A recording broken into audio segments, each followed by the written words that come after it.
My name is Michael Yu. I am a Fulbright 2014 to 2015 Senior Scholar. I am an Associate Professor in the Department of Biological Sciences at SUNY Buffalo. And here in Taiwan, my host institution is Institute of Molecular Biology in Academia Sinica.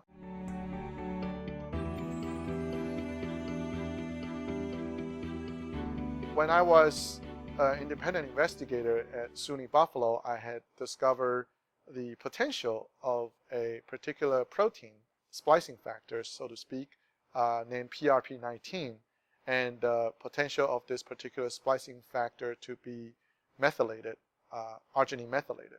Arginine methylation is a type of post-translational modification that may serve as a way to control a protein's function. Prp19 is a splicing factor that as a part of this 19 complex that help to activate the function of this macromolecular machinery called a spliceosome.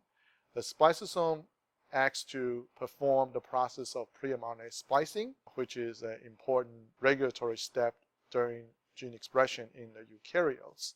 So my main project here is to really understand the purpose of arginine methylation of this splicing factor called Prp19.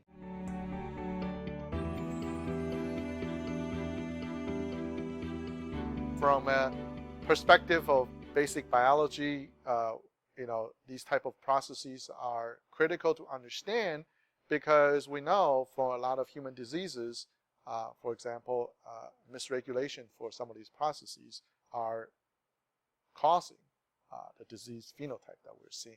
By understanding how things work, we can then, take a step further. For example, try to devise a strategy that will allow us to intervene in a rational manner as to what steps that we should be thinking about that would reverse this disease phenotype that we're seeing as a result of this malfunction. So far what I have done is to generated a number of strains that will allow me to go ahead and further test my hypothesis, that is arginine methylation of these splicing factors serve as a way to control their function. I think the most accomplishing result that I got is to really learn the biochemical approach that Dr. Chen's lab, they're pretty much an expert in the world in using this type of methodology to dissect the way the molecular mechanism of pre-mRNA splicing. And I was able to spend some time to really learn how to do that in Dr. Chen's laboratory.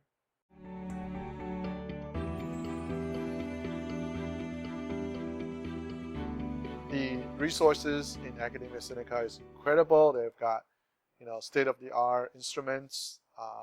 The collection of faculty there is also incredible, and there seems to be excellent synergistic activities for within the institute as well as across different institutes. It's a great place to do research where they don't have to worry so much about budgets like the United States that's currently experiencing for basic science research. And I feel like in a place like Academia Sinica, I can clearly see the big contrast where these faculties don't have to spend as much time worrying about their fundings, but they can really focus on doing science. And that's one thing I wish the United States could really kind of examine the current trend and maybe in some way make some adjustments for that so that it could remain at the top of the world in doing basic science research.